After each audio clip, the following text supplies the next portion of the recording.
Veg patties একবার ঘরে বানিয়ে দেখো, একদম কম খরচে, যখন তখন বানাও আর খেয়ে নাও। বিকালটা কিন্তু দারুণ জমে যাবে।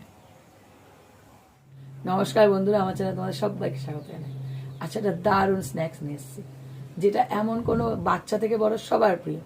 এমন কোনো মানুষ নেই যে ভাল লাগে না। আমার তো ভীষণ প্রিয়, স্কুল লাইফে কত খেয়েছি। বলো তো কি, তোমরা কি করে জানবে আমি না বললে? সেটা হলো ভেজ প্যাটিস। আজও আমি বেরোলেই খাই।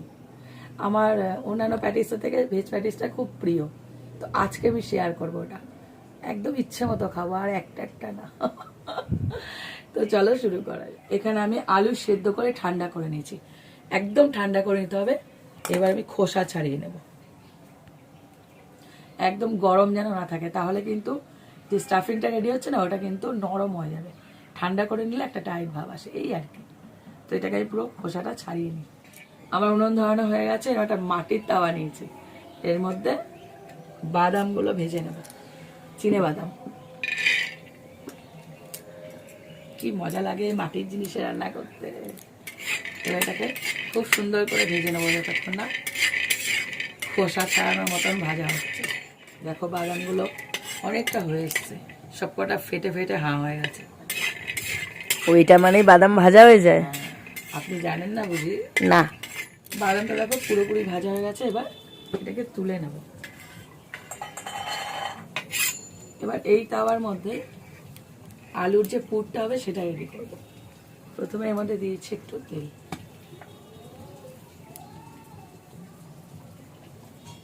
এবার এই তেলের মধ্যে দিয়ে দিচ্ছি কাঁচা লঙ্কা কুচি,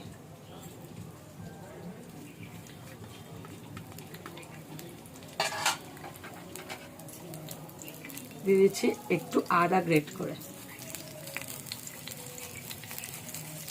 এবার এই দুটোকে ভেজে নেব। আদা আর কাঁচা লঙ্কাটা এখন ভালো করে ভেজে নিয়েছি। এবার এর মধ্যে দিয়ে দিচ্ছি গোটা মৌরি। ও, প্যাটিসে অনেক কিছু পড়ে। হ্যাঁ, ভালো লাগে খেতে। আর দিয়ে দিচ্ছি গোটা জিরে। দেখো মশলাটা সমস্ত ভাজা হয়ে গেছে। এবার দিয়ে দিচ্ছি মটরশুঁটি। মনে হচ্ছে সবুজ মটর। এবার দিয়ে দিচ্ছি লবণ। এবার লবণটা কি মাপে দেবে বলো তো? আলু সেদ্ধ যতটা থাকবে মানে পরিমাণটা বুঝে দিতে হবে, বেশি হলে গেল কিন্তু খাওয়াটা। আর দিচ্ছি জিরের গুঁড়ো।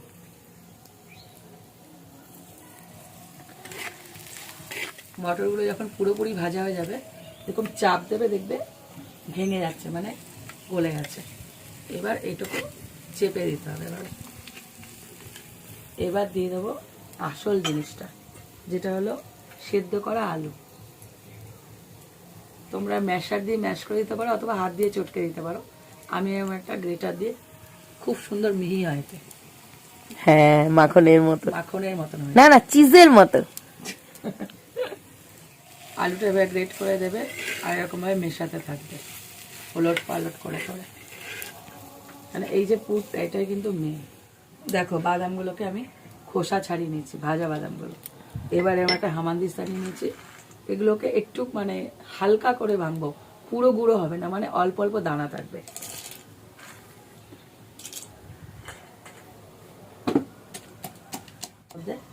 ছড়িয়ে দেবো, ব্যাস। এবারে মেশালেই রেডি হয়ে গেল পুর। এবারে পুরটাকে পুরোপুরি ঠান্ডা করে নেব। পুরটাকে ঠান্ডা হতে দিয়েছি। এইবার ময়দাটাকে মেখে নেব। এরকম একটা কাপে 2 থেকে 2.5 কাপ ময়দা নিচ্ছি। আমার সব বেশি নিতে হয়, ক্যান্ডিডেট বেশি, ছোচা হ্যাংলা সবাই আছে, তার জন্য একটু বেশি করে বানাতে হয়। এবার দিয়েছি লবণ, হালকা একটুখানি চিনি, একদম অল্প, আর দিয়ে দিচ্ছি সাদা তেল। প্রথমে এরকম হাত দিয়ে একটু মেখে নেব। যখন আমি দলাটা পাকাবে তখনই বুঝে যাবে যে ময়ানটা রেডি হয়ে গেছে। দেখো দলা হয়ে গেছে। এবার এর মধ্যে আস্তে আস্তে জল মেশাবো। খুব বেশি জল একবারে দেবে না, অল্প অল্প করে মেশাতে হবে। তো এটা একটা ডো যতক্ষণ না হচ্ছে মেখে নিই। দেখো ময়দাটা পুরো মাখা হয়ে গেছে, একটা স্মুথ একটা এরকম ডো বানিয়ে নিয়েছি। এখান থেকে নিয়ে নিচ্ছি অল্প ময়দা,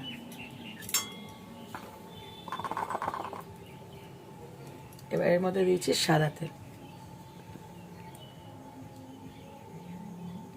একটা স্মুথ পেস্ট তৈরি করব। তৈরি হয়ে গেল, যেন একদম দলা না থাকে। এইখান থেকে আমি লেচি কেটে নেব, পরোটার মতন বেলতে হবে, তার জন্য আমি একটা বেলনি চাকিয়ে নিয়ে নিচ্ছি। এবার এটাকে পুরো পরোটা যেরকম বেলে নেয় ওরকম বেলে নেব।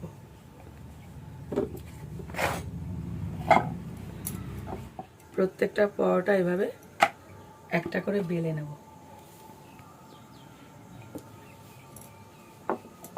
আর সব কটা না একই মাপের হয়। এই পুরটা এত সুন্দর গন্ধ বেরিয়েছে, পরোটা দিয়ে এই পুরটা খাওয়া হয়ে যাবে। এই মা, পরোটা দিয়ে পুর খেয়ে ফেলিস না, তাহলে আমার রান্না মাটি হয়ে যাবে। পরোটাগুলো পুরোপুরি বেলে নিয়েছি। এবার একটা করে পরোটা, এটাই হলো মেন, একটা করে পরোটা নেব। আর ওপর থেকে এই যে বানালাম, এই যে ঘোলটাকে কি বলে জানি না, এটা এর মধ্যে লাগিয়ে লাগিয়ে দেব। পুরোটা যেন ভালো মতন লেগে যায়, একটু যেন ফাঁকা না থাকে।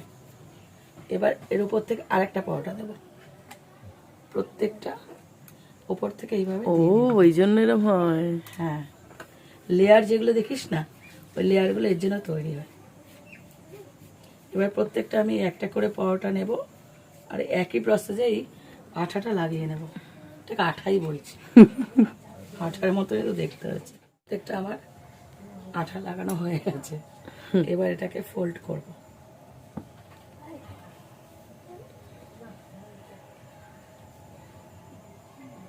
আচ্ছা আচ্ছা, এইভাবে।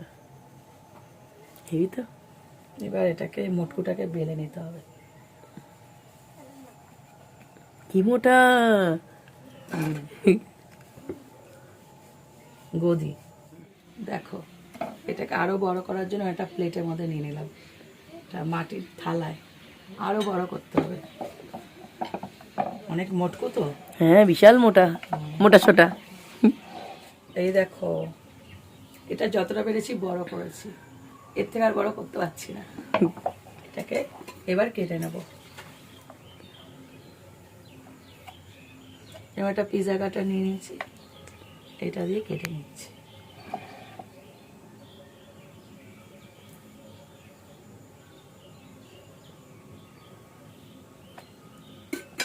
এবার প্রত্যেকটার মধ্যে এই পুরটাকে নিয়ে বসিয়ে দেব।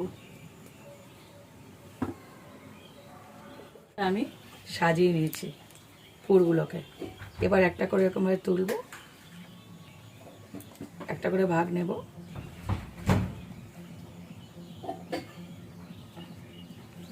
আর দুপাশ থেকে আমরা জয়েন্ট করে দেবো। আর মুখটাকে এইভাবে চেপে চেপে দেবে, পুরো 3 কোণা শেপ হয়ে যাবে। দেখো প্যাটিসের আকার হয়ে গেল, বাহ! দারুণ না? আর যখন ভাজবে লেয়ার গুলো উঠবে। হ্যাঁ, সবকটা আমি তৈরি করে নিয়েছি। আর এদিকে আমি কড়াইতে তেল বসিয়ে দিয়েছি। তেলটা পুরোপুরি ধোয়া ওরা গরম হবে না, একটু অল্প গরম হবে, তখনই এটাকে ছেড়ে দেবো। তেলটা একটু গরম করে নিয়েছি, এবার একটা করে নেব। আচ্ছা, এক একবারে দুটো করে ভাজবো। এরকম আস্তে আস্তে অল্প গরম তেলে ভাজবে, বেশি গরম তেলে ভাজবে না, তাহলে কি হবে, ভেতরটা অবধি পৌঁছাবে না। আর যে ক্রিস্পি ব্যাপারটা আসবে, এই গরম তেলটা উপর থেকে আস্তে আস্তে এরকম দিতে থাকবে। দেখো যতক্ষণ না লালচে হচ্ছে এবার ভেজে নেবে। এই দেখো, তো এবার তুলে নেব।